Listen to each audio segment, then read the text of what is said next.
Hi, Gerhard Bloom, once again looking at the tyranny and the delusions of the social justice movement.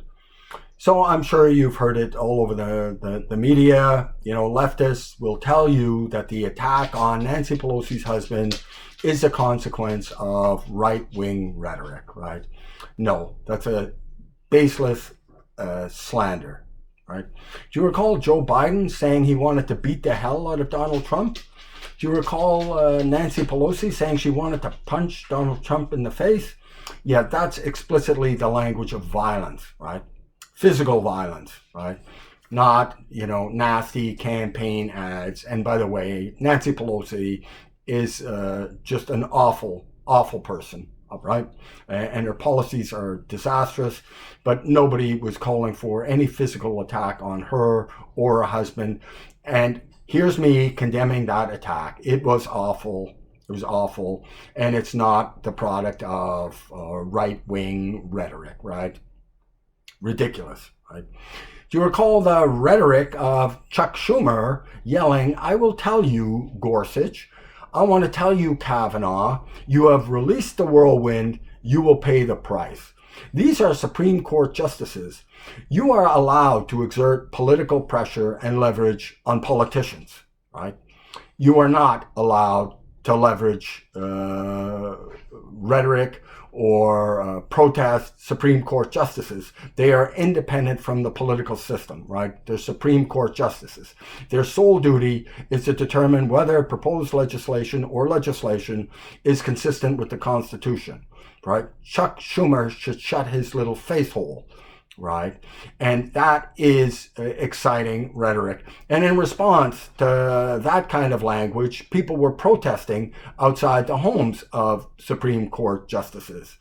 And one man took it upon himself to attempt to kill Justice Kavanaugh, right? Did you hear the mainstream media pointing the accusing finger at themselves or Chuck Schumer and any number of other Democratic politicians?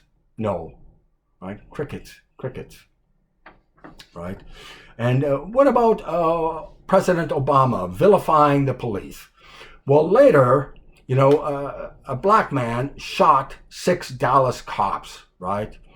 Now, was Obama responsible for this man shooting 6 Dallas police officers? No, but his rhetoric certainly didn't help. And in the wake of this defaming and vilifying of the police, there have been numerous targeted assassinations by black men on the police. These aren't shootouts where the police officer gets killed. No, these are targeted assassinations, right? Absolutely awful. And what about the Bernie Sanders supporter who shot up a congressional baseball game, right? Absolutely terrible. And no, Bernie Sanders was not responsible for that either. Now let's look at the assailant in the Nancy Pelosi husband incident, right? He was absolutely mentally deranged, right? He's also an illegal alien, and he should have been institutionalized, right? So this is very much the product of leftist ideology. They love illegal immigrants.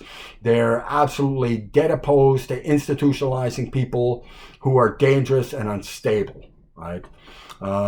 So people who should be behind bars, whether it's in some institution for the mentally insane or in jail, are walking freely, and they're victimizing honest, hardworking Americans. They're being absolutely terrorized by violent criminals and mentally deranged homeless people.